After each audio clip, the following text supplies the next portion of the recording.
কবরের প্রথম রাত, সাবজেক্ট হচ্ছে কবরের প্রথম রাত, প্রথম রজনী। এটা খুবই জটিল একটা সাবজেক্ট, ভয়াবহ একটা সাবজেক্ট। হ্যাঁ, এই কথাগুলি বলতে গেলে শরীরের পশমগুলি দাঁড়িয়ে যায়। কোন দিন জানি রে প্রথম রজনী আমাদের এসে যায়। এই মাহফিল থেকে ফেরার পথে ফিরে যাব কিনা কোনো গ্যারান্টি নাই। কত বক্তা ফিরে যাওয়ার সময় কবরে চলে গেল, কোনো দিন আর তারা ফিরে আসে নাই। কত মুসল্লি মাহফিল থেকে বাড়ি যাওয়ার সময় ফিরে চলে গেল, আর কোনো দিন তারা ফিরে আসে নাই। আপনাদের এই অঞ্চলে কত মানুষকে গোরস্থানে দিয়ে দিলেন, কোনো দিন আর তারা ফিরে আসে নাই। সমুদ্রের পানি কত মানুষকে ভাসিয়ে নিয়ে চলে গেল, কোনো দিন আর তারা ফিরে আসে নাই। আগামী দিন আমরাও চলে যাব, ফিরে আসার আর কোনো সুযোগ নাই। আল্লাহ বললেন, ওয়ালা ইউআখিরুল্লাহু নাফসান ইযা জাআ আজালুহা।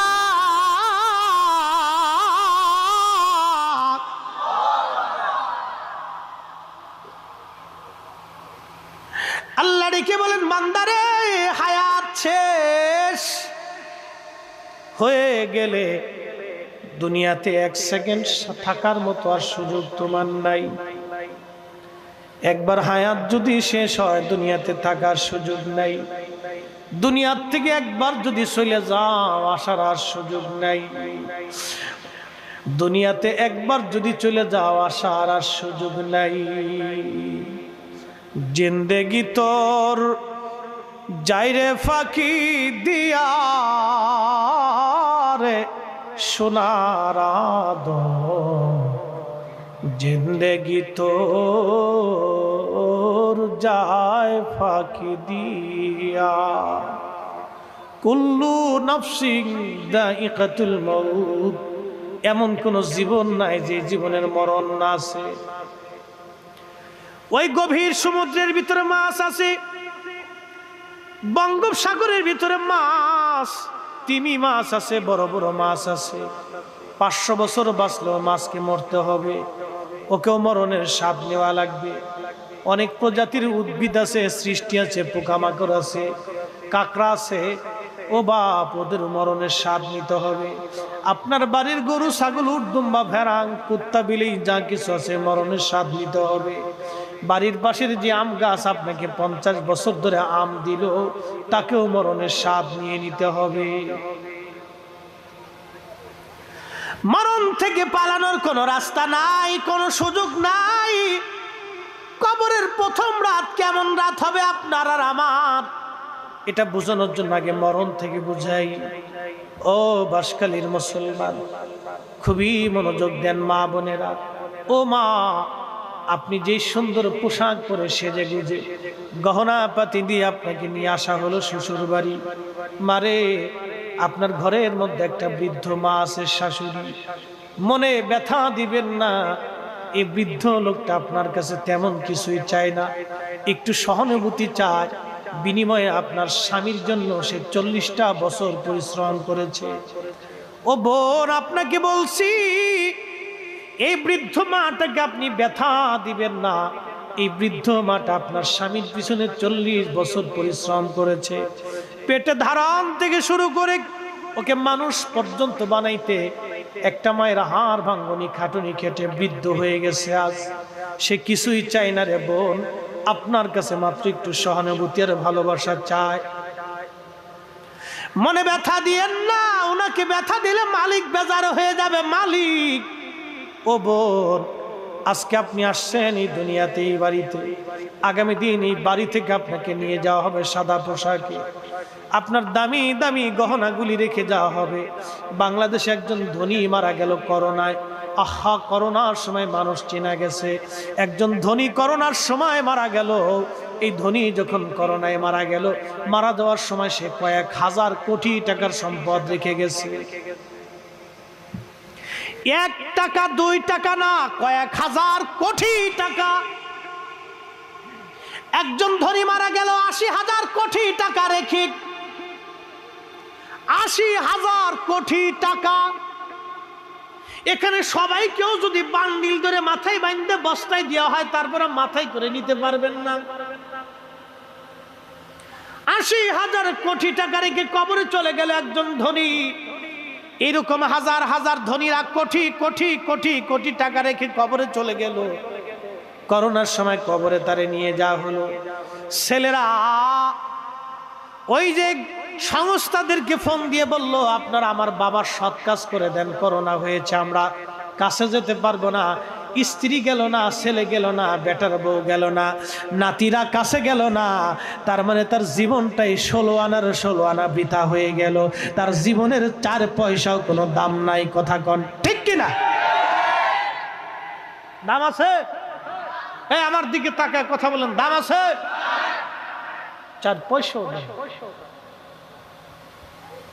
কিন্তু যে গরিব লোকটা তার ছেলেকে আলেম বানিয়েছে, যে গরিব লোকটা আলেমের সাথে মিশেছে, যে সাধারণ লোকটা মারা গিয়েছে, তার ছেলেটা আলেম না কিন্তু ভদ্র, আবিদ, জাহিদ, পরহেজগার, নামাজি, মুত্তাকি, নবীর আশিক, বাবা মরে গেছে, ওর চিন্তা পৃথিবী হয়ে যাক, করোনা আমার হোক, কিন্তু বাবার জানাজাতে থাকতে হবে, বাবার দুয়ায় থাকতে হবে, বাবার কবরের পাশে দ্বারা আমাকে দোয়া করতে হবে, বাবার জানাজার পরে দোয়া করতে হবে, জানাজায় দোয়া করতে হবে, বাবাকে গোসল দিতে হবে। ছেলে নিজে হাতে বাবাকে গোসল দিয়েছে। এই বাবাই হলো সাকসেস বাবা, কামিয়াব বাবা। কোটি টাকা রেখে সন্তান যদি নাফরমান হয়ে যায়, ওই সন্তান পালার চাইতে কুত্তা পালা ভালো।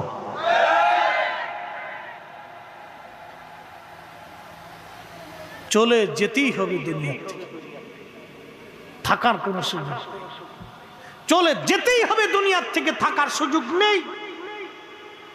1 সেকেন্ড তো না, সময় শেষ হলে 1 সেকেন্ড তো না।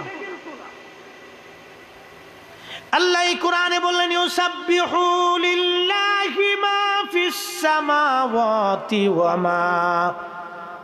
মা ফিল আরদ।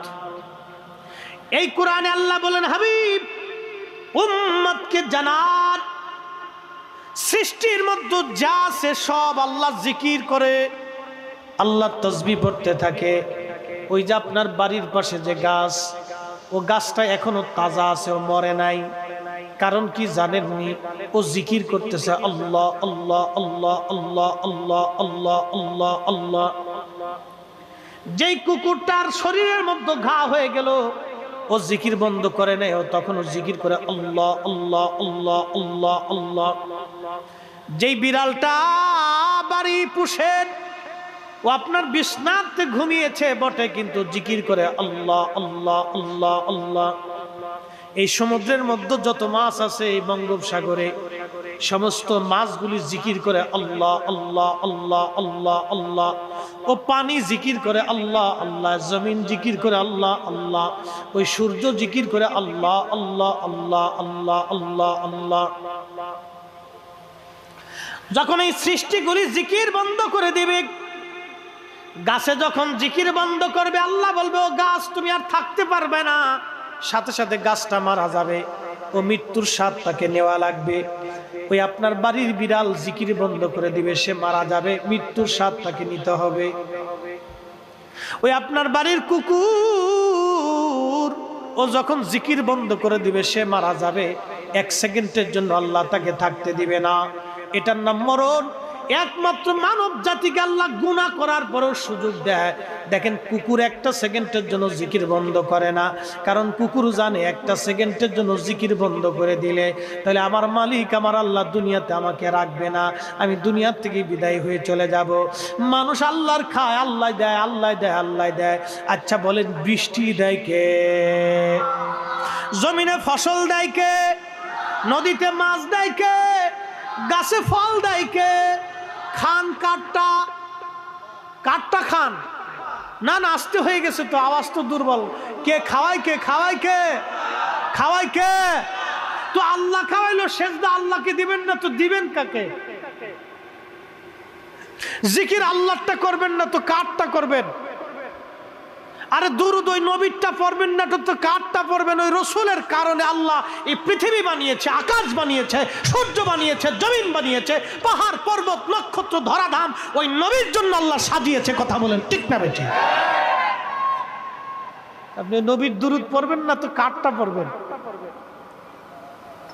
মোল্লা এসে ফতোয়া দিয়ে দিবে যে এটা বেদাত, আর আপনি মেনে নিয়ে নেবেন। ও বেদাতের ফতোয়া লাথি মারতে হবে। কথা বলেন ঠিক না বেঠি? নবীর দুরূদ চলবে, নবীর দুরূদ সালাম কি চলবে না বন্ধ হবে? চলবে। হাত উঁচা করে বলেন চলবে।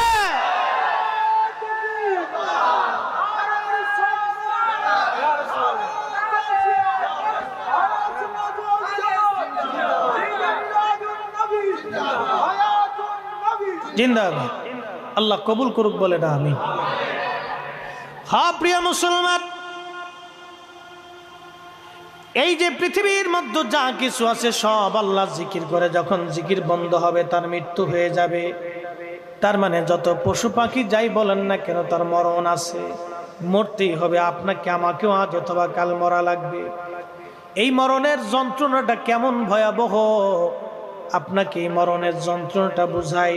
তারপরে কবরের প্রথম রাতের দিকে ফিরে যাচ্ছি, খুব মনোযোগ দিয়েন। এই কবরের মৃত্যু, এই মৃত্যুর যন্ত্রণা কেমন ভয়াবহ হবে তার একটা বাস্তব নিদর্শন আমি নবীর জবান থেকে শোনাই। আল্লাহর নবী বলেন, সাহাবীরা রে, একটা উট জবাই দেওয়ার পরে উট জবাই বিহীন চামড়া সিলাইলে, চামড়া ছুটাইলে যেমন উটের কষ্ট হয়, অর্থাৎ আপনি জিন্দা আপনার হাত পা বেঁধে যদি আমরা বেলেট দিয়ে আপনার চামড়া ছুটাই ফেলাই, আপনার যেমন পরিমাণে যন্ত্রণা হবে, কষ্ট হবে, ব্যথা হবে। একটা উট আপনি জবাই দিলেন না কিন্তু চামড়া সিলাইলেন, ওই উটটার যেমন করে যন্ত্রণা হবে, নবীজি বললেন বেঈমান কুফফার আর মুনাফিকদের মৃত্যুর যন্ত্রণা হবে। একটা উটকে 100 বার চামড়া সিলাইলে যত বড় ভয়াবহ হবে, আহা 100 বার জীবন্ত চামড়া সিলাইলে যত কঠিন মৃত্যু হয়। একজন কুফফার আর বেঈমান, একজন মুনাফিক আর বদকার, আর একজন ফাসিক আর জালেম জুলুমবাজ, একজন ঘুষখোর আর সুদখোর হারামখোরের জন্য আল্লাহর মৃত্যুটা ওইরকম ভয়াবহ হবে। মৃত্যু এরকম ভয়াবহ, বড় কঠিন হবে, বড় কঠিন হবে।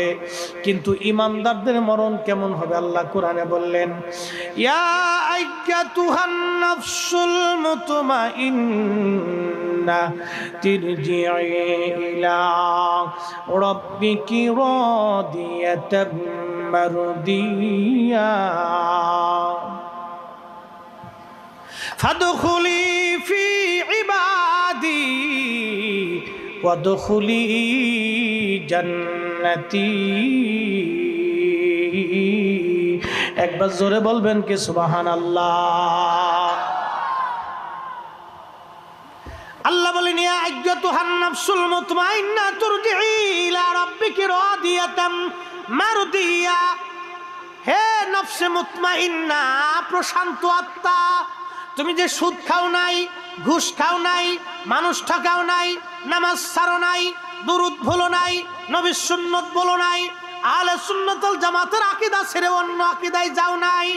ও নফসে মুতমাইন্না, তুমি যে আল্লাহকে খুশি করছো, আল্লাহর নবীকে রাজি করছো, তুমি আসো, আমি আল্লাহর সন্তুষ্টির দিকে ফিরে আসো। আমার ইবাদত গুজারি বান্দারা যে জান্নাতের মধ্যে আছে, তুমি সেই জান্নাতের দিকে আসো। সুবহানাল্লাহ বলা যাবে? এই মানুষগুলিকে আল্লাহ পাক ডাক দিবে, আসো। তখন ওই রুহুটা বের হয়ে আসে। মৃত্যুটা কেমন হবে নবীজি বলেন, সাহাবীরা রে, ইমানদারের মওত বাচ্চাটাকে কোলের মধ্যে নিয়ে মা দুলিয়ে দুলিয়ে দুলিয়ে দুলিয়ে দুলিয়ে দুলিয়ে ঘুম পাড়াইলে একটা বাচ্চা বুঝতেই পারে না বাবার কোলের মধ্যে, মায়ের কোলের মধ্যে সে ঘুমায় পড়েছে। আল্লাহর হাবিব ডেকে বলেন, সাহাবীরা রে, আমার ইমানদার উম্মতের মরণটা এরকম হবে, সে বুঝতেই পারবে না তার মরণ হয়ে গেছে। একবার জোরে বলবেন কি আল্লাহু আকবার। ইমানদারের মরণের পরে ঘায় কপাল থেকে ঘাম আসে। কি আসে? ঘাম এসে যায়। আর বেঈমান মারা যাওয়ার সময় প্রস্রাব পায়খানা রাস্তা দিয়ে প্রস্রাব পায়খানা চলে আসে, মুখ থেকে রক্ত বমি টমি এগুলি আসতে পারে, গুংরাইতে থাকে। ওই নফসটা মুতমাইন্না নাফসে মানে গুনাহগার নাফস যেটা, এটা পায়ের তলা থেকে মাথার চান্দি পর্যন্ত পালাইতে থাকে। একবার চান্দিতে পালায়, একবার হাতের নখের মধ্যে পালায়, চামড়ার ভিতরে পালায়, পায়ের ভিতরে পালায়, শরীরের গোশতের মধ্যে পালায়। সে দৌড়াদৌড়ি ছুটাছুটি করতে থাকে, কিন্তু আজরাইলের হাত থেকে ছুটার কোনো সুযোগ নাই। আল্লাহ বললেন সুম্মা তুরাদ্দুনা ইলা আলিমিল গায়বি ওয়াশ শাহাদাত। আল্লাহ রাব্বুল আলামিন বলতেছেন, আমার বান্দারা তোমরা শোনো, শোনো আমার বান্দা, কি হবে তোমার সেই দিন? আমি আল্লাহর দিকে তোমাকে আসতে হবে। কোন আল্লাহ? ইলা আলিমিল গায়ব, সেই আল্লাহ যিনি গায়েবের খবর জানেন, ওয়াস শাহাদাত, প্রকাশ্যটাও জানেন, গোপনেরটাও জানেন, গোপনেও জানেন, গোপনেও জানেন, গোপনেও জানেন, গোপনেও জানেন। জঙ্গলের মধ্যে একা একা লুকিয়ে লুকিয়ে গুনাহ করেছেন, আপনি বাথরুমে একা একা লুকিয়ে লুকিয়ে গুনাহ করেছেন, আপনি পতিতালয়ে গোপনে গোপনে জেনা করেছেন, পৃথিবীর কেউ না জানলেও আমার মালিক আমার আল্লাহ জানে, আমার আল্লাহ জানে, ওপেনটাও জানে, গোপনটাও জানে। এরপরে আল্লাহ বলতেছেন ফায়ুনাব্বিউকুম বিমা কুনতুম তা'মালুন, তোমার জীবনে কি আমল করতে, তুমি কোন কোন কাজ করতে, আমি আল্লাহ তোমাকে সব খবর জানাই দেব। তোমার ইবাদত কি ছিল, নামাজ কতটুকুন ছিল, রোজা কতটুকুন ছিল, হজ আর যাকাত কতটুকুন ছিল, আমি আল্লাহ সব কিছু তোমারে জানাই দেব।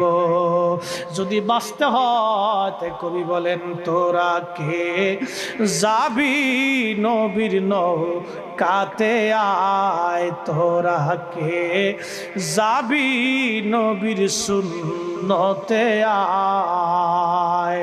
রূপকাঠির ওই নৌকা খানি, রূপকাঠির ওই নৌকা খানি, নাহি ডুবার ভয়, তোরা কে যাবি নবীর সুন্নতে আয়। কষ্ট হচ্ছে, বুঝা যায়? তাহলে দুনিয়ার থেকে কি নামাজ পড়া লাগবে কিনা, হক হালাল মতো জীবন গড়া লাগবে কিনা, করে যেতে হবে। জুলুম করা যাবে না, মানুষের হক নষ্ট করা যাবে না। অনেক চাচা আছে ভাতিদের জমি বুঝাই না, অনেক ভাই আছে বোনের জমি বুঝাই দেয় না। দুনিয়াতে এরকম চলতেছে। বহু ভাই আছে ভাইয়ের জমি দেয় না, প্রতিবেশী জমি আরেকজনের জমিন দখল করে নিয়ে গেছে, দেয় না। এইভাবে ভোগ দখল করে খাচ্ছে। অনেকে আবার জোর করে বিভিন্ন সিস্টেম করে মানুষের জমিন নিয়ে চলে গেল। চোখের পানি ঝরাইল, কতদিন পর্যন্ত ঝরবে? যিনি মানুষের চোখের পানি ঝরাইলেন, আপনি জানেন না কিয়ামতের মাঠে আপনার কি পরিমাণ চোখের পানি ঝরবে। রাসূল করিম বলেন, উম্মত তুমি শোনো, তোমার চোখের পানি ঝরে ঝরে ঝরে ঝরে ঝরে ঝরে পানি শেষ হয়ে যাবে, রক্ত পড়তে থাকবে, তোমার মুখের মধ্যে ঘা হয়ে পচে খসে দাঁত আর তোমার গোশত পচে খসে পড়ে হাড্ডিগুলি বের হয়ে যাবে, কাঁদতে থাকবে। কতদিন কতদিন? কোরআন, এই কোরআন সাক্ষী দিচ্ছে, তারুজুল মালাইকাতু ওয়ার রূহু ইলাইহি ফি ইয়াউমিন কানা মিকদারুহু 50 আলফ সানা। একদিন আর 2 দিন না, দুনিয়ার 50,000 বছর এক জায়গা করলে যত বড় হবে, হাসরের একটা মাঠ হবে তত বড়, একটা দিন হবে তত বড়, একটা দিন হবে তত বড়। সেই দিনের কোটি কোটি কোটি কোটি বছর কাঁদতে হবে। দুনিয়াতে আমি কাউকে কাঁদাবো না, হাসরের ময়দানে আমি কাঁদবো না। দুনিয়াতে কারো হক আমি মারবো না, হাসরের ময়দানে আমি তার পিছে পিছে দৌড়াবো না। দুনিয়ার ভিতরে আমি কারো হক নষ্ট করব না, হাসরের ময়দানে আমি তার পিছনে দৌড়াবো না। দুনিয়াতে আমি নামাজ ছাড়বো না, মেশরের মাঠে আমি আল্লাহর কাছে জবাবদিহিতা করব না। দুনিয়াতে আমি আল হালাল হারাম মতো বেছে গুছে চলবো, হাসরের ময়দানে আমাকে কাঁদতে হবে না। হে মানুষ, যারা বুঝে তারা বুঝে কবরে যা, বুঝে কবরে যা। দুইটা জিনিস নিয়ে কবরে যেতে হবে, একটা আকাইদা হলো সুন্নাত ওয়াল জামাত, 2 নম্বরে আমল, 2 নম্বরে আমল।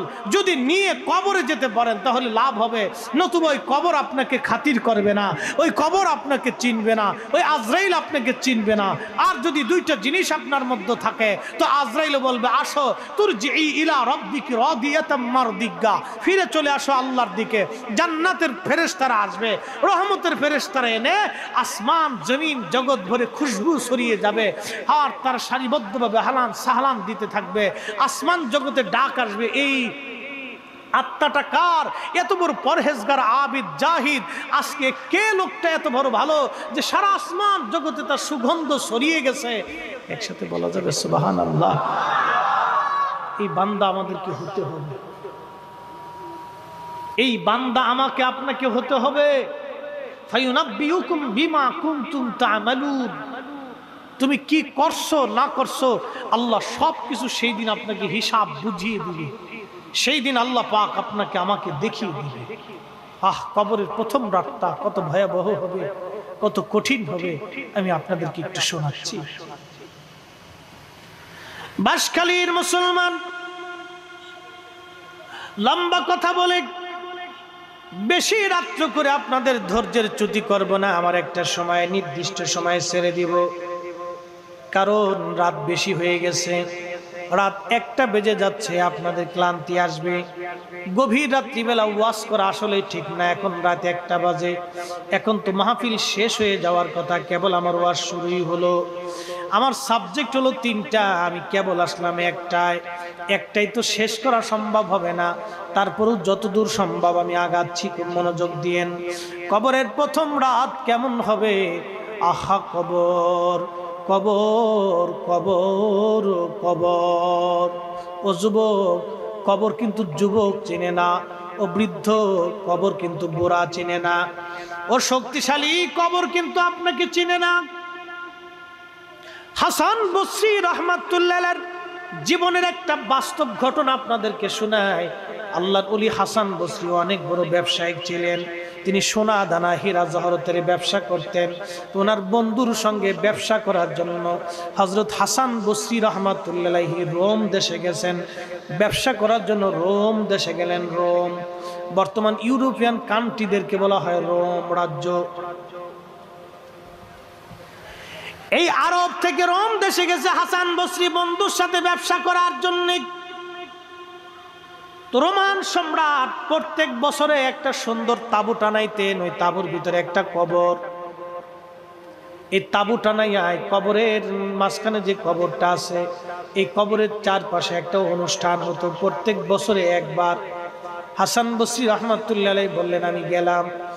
আমি যাওয়ার পরে দেখি বিরাট বড় আয়োজন। চিন্তা করলাম অনুষ্ঠানটা তাদের দেখে যাই, কিসের অনুষ্ঠান হয় আমি একটু দেখব। হাসান বসরি বললেন, আমি দেখলাম ওই কবরটাকে সুন্দর করে সাজানো হলো, চমৎকার দামি তাবু টানানো হলো। এই কবরের চারপাশে সুন্দরী সুন্দরী রূপসী নারীরা আসলো, আর এই তাবুর চারপাশে তারা ঘুরতে লাগলো আর কি যেন বলতে লাগলো। আর এই নারীগুলি কাঁদতে লাগলো, তারা কেঁদে কেঁদে বলে বলে এই সুন্দরী রূপসী নারীরা তারা চলে গেল।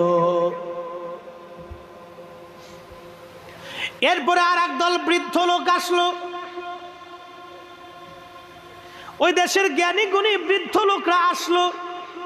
তারা ওই কবরের তাবুর চারপাশে তারা ঘুরতে লাগলো, ঘুরতেছে আর কি যেন বলে আর কাঁদতেছে, কি যেন বলে আর কাঁদে। তারাও ঘুরে কি যেন বলে আর কাঁদে। হাসান বসরি রাহমাতুল্লাহ বললেন, কেঁদে কেঁদে বলে বলে এই মানুষগুলি তারাও চলে গেল।